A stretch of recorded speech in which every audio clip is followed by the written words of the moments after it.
नमस्कार, India news का digital platform इन खबर देख रहे हैं आप। मैं हूं आपके साथ मिशा बाजवा चौधरी। अपनी बात कहने से पहले मैं राजेश जोशी जो एक पोएट हैं उनकी लाइनों से अपनी बात की आगाज करना चाहूंगी, क्योंकि वो लाइनें काफी कुछ सिचुएशन जो इस स्टोरी को बयान करने वाली हैं। तो वो कहते हैं कि कटघरे में खड़े कर दिए जाएंगे, जो विरोध में बोलेंगे, जो सच सच बोलेंगे, मारे जाएंगे।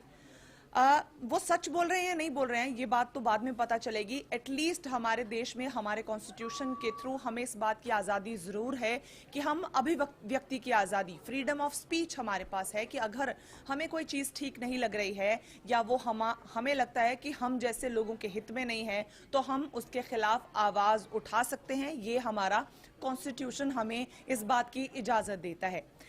खबर जो रेफरेंस जिसका मैं ले रही हूँ वो ये है कि पीछे कुछ लोगों ने 50 के करीब लोग थे जिन्होंने एक खुला खत लिखा प्रधानमंत्री नरेंद्र मोदी के नाम और उस खत में जो उनकी चिंता थी वो मॉब लिंचिंग को लेकर थी। उनको लगा कि प्रधानमंत्री नरेंद्र मोदी जैसी बड़ी शख्सियत से टाइम लेके मिलने की बजाय एक खत लिख देते हैं ताकि अपनी जो अभिव्यक्ति है उसकी आज़ादी भी हो जाएगी और अपनी जो बात है वो भी प्रधानमंत्री तक पहुंच पाएगी। और इसका नतीजा ये हुआ कि जाने क्यों उन पर देशद्रोह का इल्ज़ाम लगा के कि वो भावनाओं को भड़काने की बात कर रहे हैं, उन पर एफआईआर कट गई।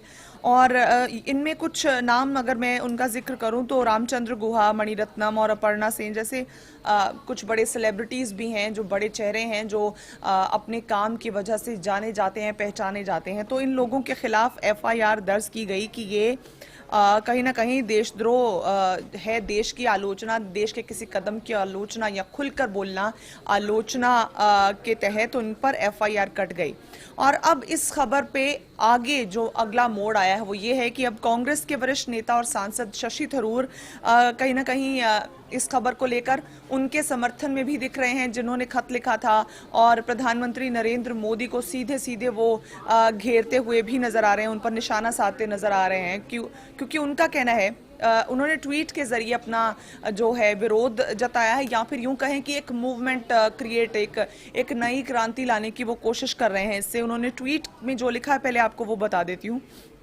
वो कहते हैं कि urging all those who believe in freedom of expression to send this और similar letters to PMO India at Narendra Modi, urging him to affirm the constitutional principles of our Article 19 rights and the value of democratic dissent, even if more FIRs follow as a result.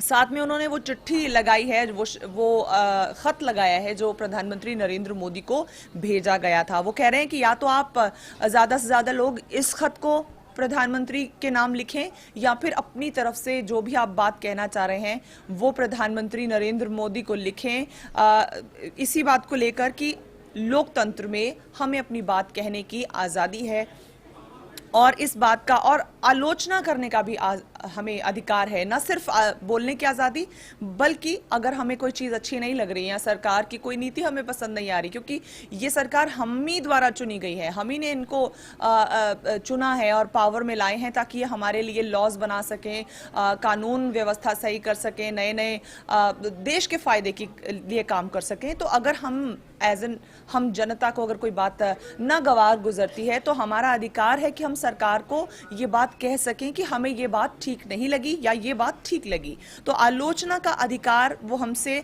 सरकार, हमारे ही द्वारा चुनी गई सरकार नहीं छीन सकती है।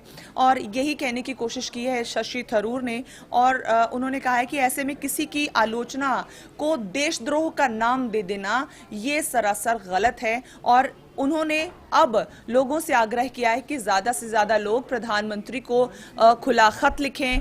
बेशक लास्ट में वो लिखते हैं even if more FIRs follow as a result, बेशक इसके बाद और ज़्यादा एफआईआर्स आप लोगों पे लग जाएं जो खत लिख रहे हैं, लेकिन अपना जो अभिव्यक्ति की आज़ादी है उसका हनन न होने दें, अपनी बात ज़रूर रखें। तो ये कहना है शशि थरूर का। और फिर से वो लाइनें दोहरा देती हूँ कि शशि थरूर और इन 50 लोग जिनकी वो चिट्ठी की वजह से वो इस वक्त परेशानी में फंसे हुए हैं, जिन पर एफआईआर है, तो कहीं ना कहीं राजेश जोशी की ये लाइनें उन पर सटीक बैठती हैं कि कटघरे में खड़े कर दिए जाएंगे, जो विरोध में बोलेंगे, सच झूठ तो खैर हम नहीं जानते, जो बोलेंगे वो मारे जाएंगे। बहुत बहुत शुक्रिया। इन खबर चैनल को सब्सक्राइब करें और बेल आइकन दबाना ना भूलें।